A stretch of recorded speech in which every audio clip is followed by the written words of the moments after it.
Welcome to part 2 of this 2-part vlog. That's right, it's part 2. If you're like, I didn't know this was a 2-part thing, that's okay.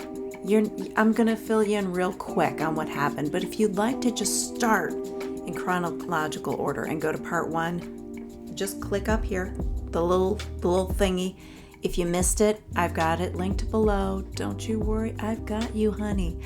And if right now you're like, I don't have time to watch part 1, let me tell you real quick what happened.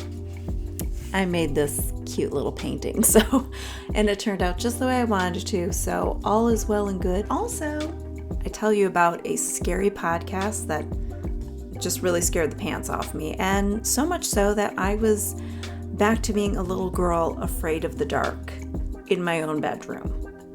And there's a really crappy slideshow animation I made to go along with that story, which apparently from the comments, people found mildly entertaining. So there's that if you want to see it. And if you're new here, my name is Debbie and I am an artist in Cleveland, Ohio. Most of what I do is design silly, funny stickers and greeting cards that I sell on the internet in my shop, debbiedrawsfunny.com. But I do that, and I also wholesale out to stationery shops and different gift stores across the US and Canada. So you can find all my information in a link below to my shop and check out all my art and all the fun stuff. I encourage you, go there, check it out. Support an indie artist, why don't you?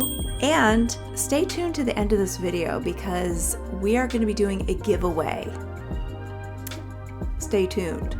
I'll tell you all about it at the end. But to give you a little quick table of contents of what's going to be happening, we're going to do some sketchbook sketching. I'm going to open up a very cheap package of oil pastels that I got on Amazon. It was interesting. And I also got my art prints in from my printer, and they turned out great. So I'm thrilled with how things went in that arena. And all my prints are available now in my shop. Really happy to finally have that going. And what else? Oh, I'm going through some stuff. And I will chit chat about it.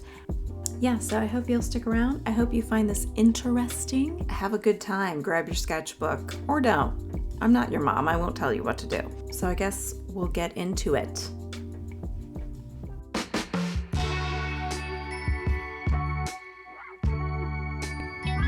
Excuse you, Luna?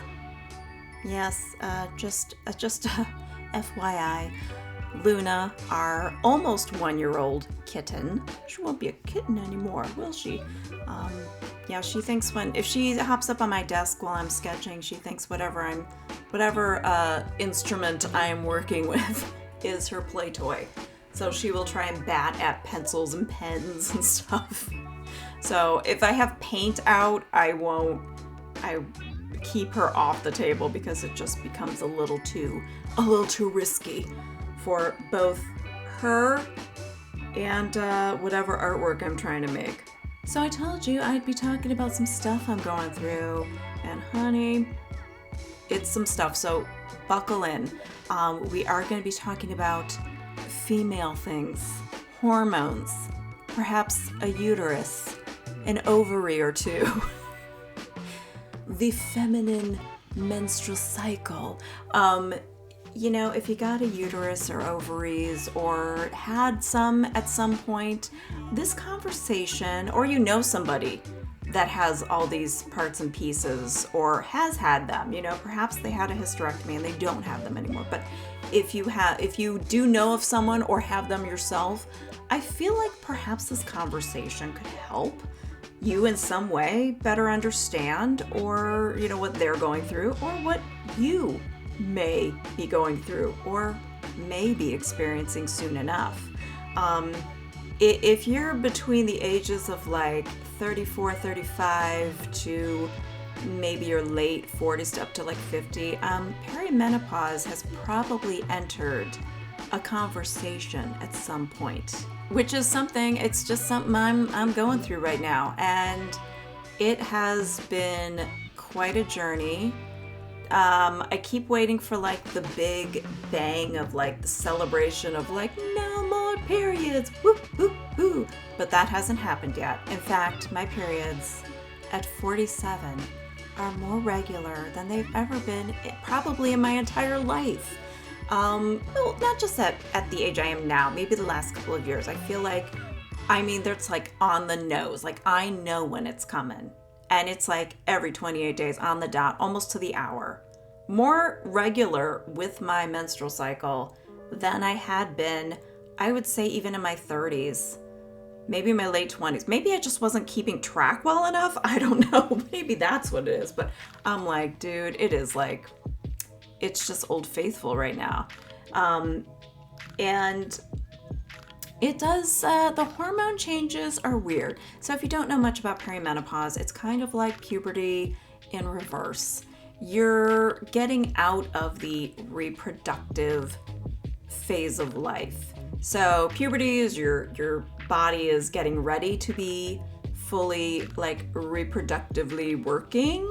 That's not the right term, but that's what came out of my mouth. So let's just go with it. And perimenopause is basically reeling it back in and heading into that next phase of your life, which is like freedom from your period. Hallelujah. Amen. But with perimenopause, it's kind of like if you're like a total fertile myrtle and you are definitely in that prime time reproductive phase of your life, you will experience the late luteal, is that what it is? Phase, where basically PMS. It's that week before your period where your hormones dip dramatically so that you can shed that uterine lining. And that's what your period is. When you're in perimenopause, from what I understand, it's basically like being in that late luteal phase all the time. And then the actual, so it's like PMS all month long, except when the actual PMS week is happening and you're getting your period, it's like your hormones are just, they're so gone. So it's an even more drastic dip. All of this happens kind of in phases. So even though my hormone levels would be so much lower than they would be than say like 10 years ago, I'm used to where I'm at. But the thing is that it really showed up a lot over the years with a lot more anxiety and a lot more like feeling uncertain all the time. And it's like PMS sort of where it's like I'm feeling overly sensitive, overly anxious, and very easily depressed. Just feeling super emotionally raw and vulnerable. Not all the time, but it's to a point where I'm like, is this in my head or is it my hormones? You start to really, it really messes with your head a lot. So if you've ever experienced like premenstrual, is it dysphoria or dysmorphia? Dysphoria. I was gonna say dysmorphia. I'm like, I don't think it's dysmorphia. That basically just like an extreme dip in your mood where it's like the emotions are like volatile, like extreme depression, extreme anxiety, or just feeling like so easily angered. Because your hormones are just taking such a dip and you're just more sensitive to it. I can't say that was necessarily the case for me throughout my life, but when you're dealing with perimenopause, your hormones are already very low to start. So yeah, it's affected things like my weight. Like I put on 15 pounds that no matter what I do, it's been super difficult to get rid of. It's just like, it's not even the number on the scale. I'm like, I just want to feel comfortable in my clothes. And that's been a long time. And I've gotten new clothes that fit better, but it's, do you know what I mean? Like my body doesn't feel like my own. It feels weird. And that's been kind of tough. Cause it's like I have like a reverse body dysmorphia. I'm still shocked when I see my appearance. I'm like, oh, cause I'm like, who's that person that looks kind of like me, but a little pudgier? I'm like, who is that? Oh, it's me. But it's because your estrogen drops, and then in order for a woman's body to make more estrogen, you'll retain fat because you can make estrogen through fat cells. It's wacky, it's wild, it's a whole thing, but that's why you tend to hang on to more fat, especially in the midsection. Anxiety raises because progesterone levels are so low, and that regulates the anxiety and anger that you might feel. So it's kind of why people get really crabby during this time of life, or really anxious. And for me, all of these symptoms were just kind of getting to a point where I couldn't take it anymore. And lately, I had actually felt like my legs were buzzing. That was a new thing, which was incredibly uncomfortable, and I couldn't sleep at night. So I just started hormone replacement therapy, and I feel like things are leveling out. So I'm on a bioidentical estrogen progesterone. I'm finally sleeping through the night for the first time since I can't even remember when.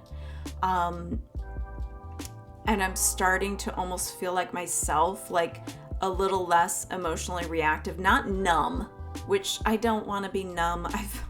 I've been on medications before that made me feel like, yeah, I'm not upset, but I don't think I have any feelings at all.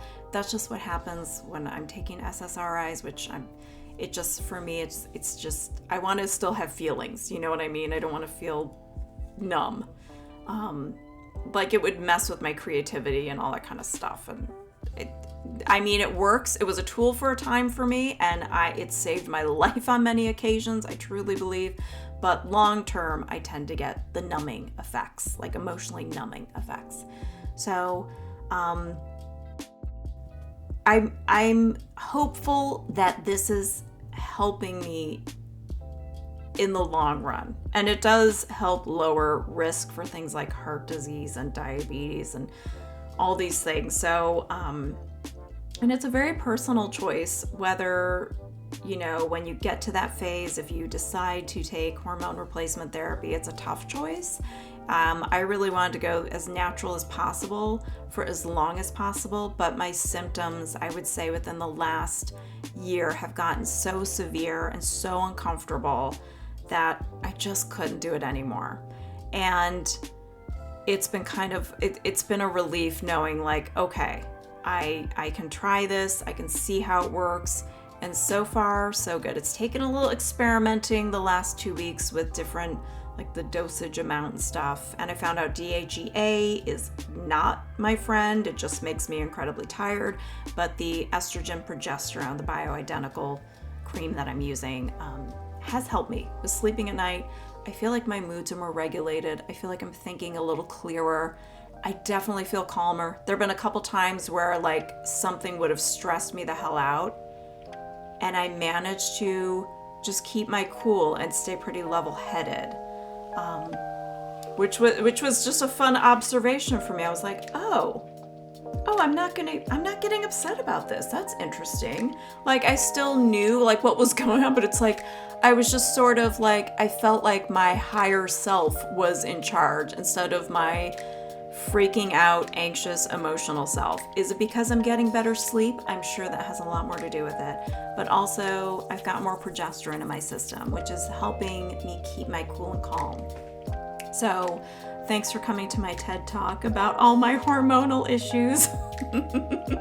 So, obviously, bioidentical hormone replacement therapy it's working so far so good with me. It's not for everyone. You definitely have to talk to your doctor if you're thinking about trying this or have questions about hormonal stuff. I'm just some dude on YouTube, so you really can't ask me.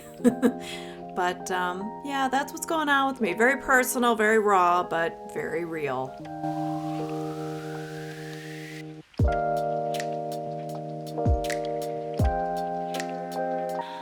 This came in the mail. Actually, two things came in the mail. We'll talk about this first. This is a oil pastel, extra soft water-soluble oil pastel set. We have not opened it yet because I was saving it to share with y'all. Shall we? I don't have an official knife here. And I just painted my nails. I made a freaking mess of them because when I paint my nails, it looks like a preschooler did it. I can paint on paper, but not on my own hands. Forget that. So I think I'll flip you overhead and maybe we'll do some swatches and sketches with it. We're gonna get through these lickety split. If you want to watch like a Natasha Newton slash Pear Fleur, you know, elegant, beautiful, calming, go to those channels. They have got you. I am not the channel for that. I will probably be obnoxious as hell and very fast. So here we go. I almost sat on my painting. I left it here when I was talking to you, set it down, set up my overhead, and was like, guys, I would have been very upset with myself. Let's get into this. Oh, first of all, this is such a weird angle, I'm sorry. I wish I could have you smell these. They smell like soap or incense. These were not very expensive, and that is why I bought them, because I was not about to invest into like pastels that were like $8 to $12 a piece, because I'm not that into the idea of using them, because I just feel like they'll be messy. The pages are gonna stick together, be smudgy, but I do love the way they look. So I just thought, for funsies, let's try it. I guess I should use a plain white page, but not on this channel. All right, we're gonna start with black. Whoop-de-doo-dah. Should I zoom in? Should I zoom in? All right, there, we got black. Like a reddish brown. So the brand is Aquarelle. Aquarelle, very difficult to say for me.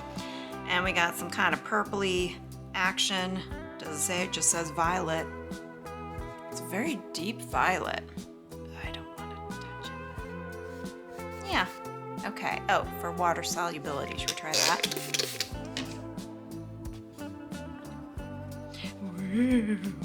Ooh, look at that.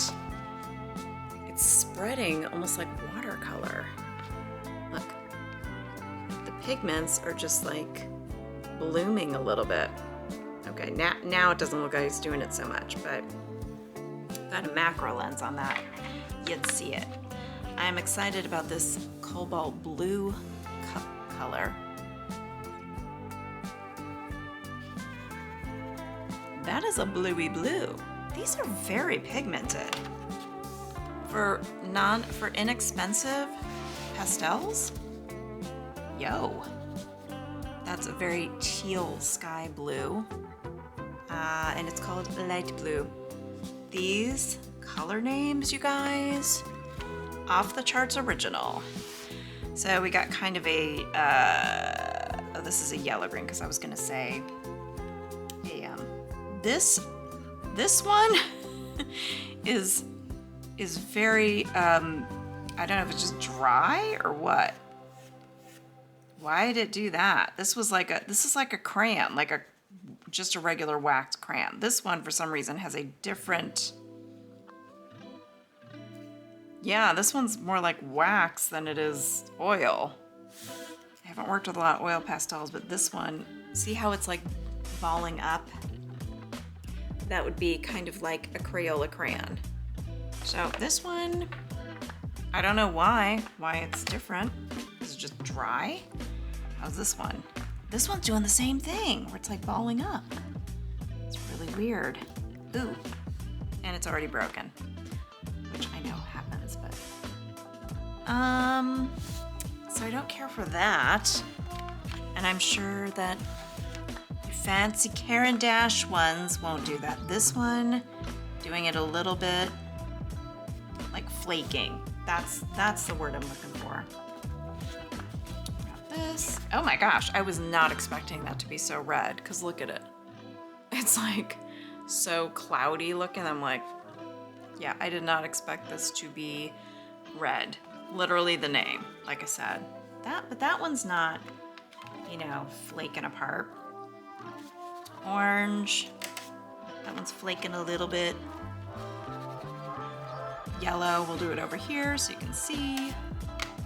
White, let's see how white this white is. Just, it's white. So white, can't even see it when you put it on the paper. So they blend okay. Yeah, I mean, ooh, that's kind of pretty. All right, so I'm assuming this is really riveting content. Really riveting. This is so dark. It's like eggplant purple, like super dark. So deep. This, well, maybe as it warms up. As it warms up, it's a little more buttery. But you know what? I'm okay with that. So how about we do a little sketch sesh with these?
Say I'm having a lot of fun working with these. I'm shocked. I'm shocked that I'm enjoying this so much. I'm kind of getting it. I'm kind of getting why the allure, the appeal.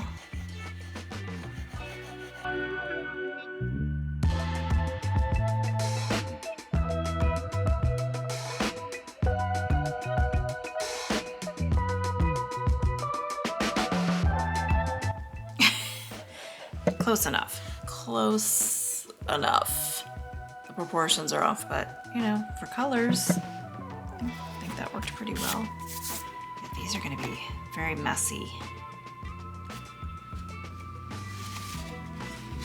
Messy, messy, messy.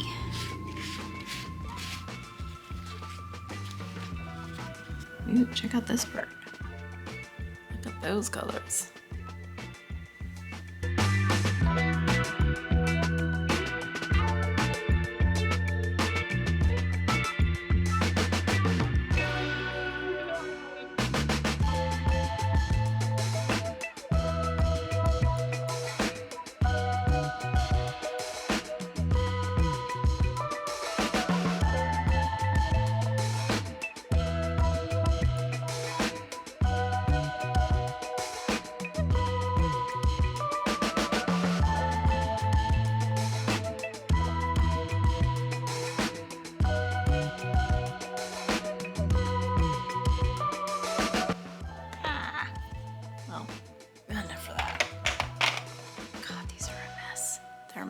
I get it.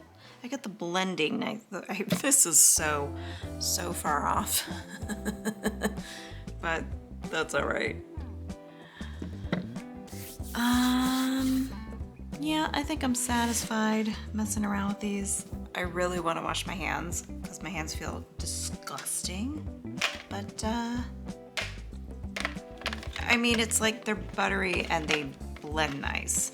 These are, you know, these were cheap, but like fun enough to play with. I'm not like this is not my medium of choice that I'm usually using, so that's why I really don't have the desire to invest in incredibly expensive ones. Okay, so in conclusion, these oil pastels are cheap. They smell like soap, but they're fine, I guess. I will link them in my Amazon shop link in the description if you want to check them out and you're up for like some $10 cheapy set of oil pastels. Okay, so I told you I got my art prints in and they turned out fantastic. They look just like my test prints. The only difference would be there's this ever so slight, the slightest matte sheen to it because it has a protective coating on it, protective UV coating. But these are all printed on a high quality poster board using, I think it's soy-based inks. I don't know, I forget, is it soy-based? It's some kind of non-toxic ink. That's what my printer uses. I so love this one.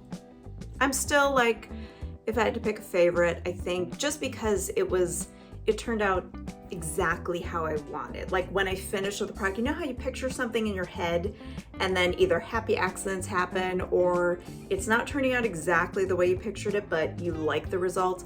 This was like the exact results. Rarely does that ever happen with me. And then these little 5x7 cuties. And I did say that there was going to be a giveaway. It's these guys. It's the pair. So I was gonna do one or the other, and then I thought they really belong together. They go together. They're family, they're siblings, and I felt that they deserve to be together in a happy home. Hopefully your home, if you are the lucky winner. How do you win this giveaway? Well, I'm gonna tell you there's some very, very simple steps. Okay, we're gonna make it very easy. So one, you gotta be subscribed to this channel.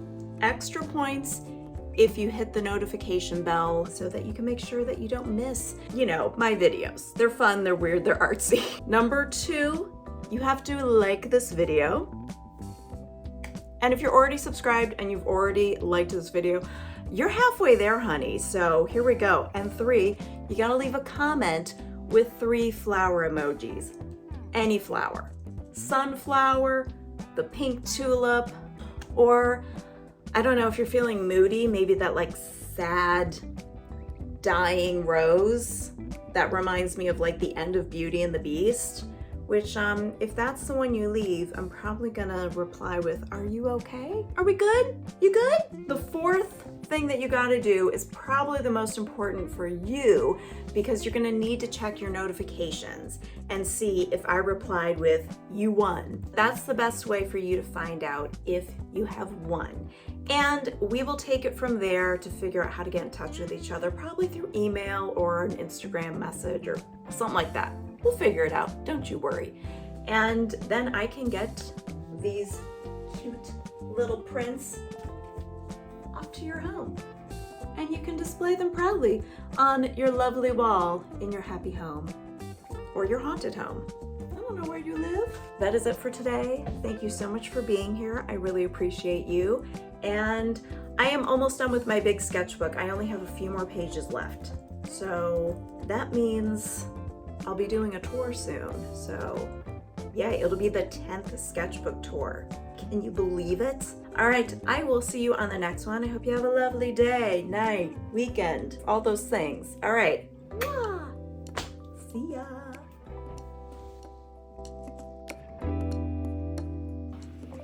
Why do I have well, I know why I have a burp sneeping? Limoncello. I'm having like a literal hot flash at this moment.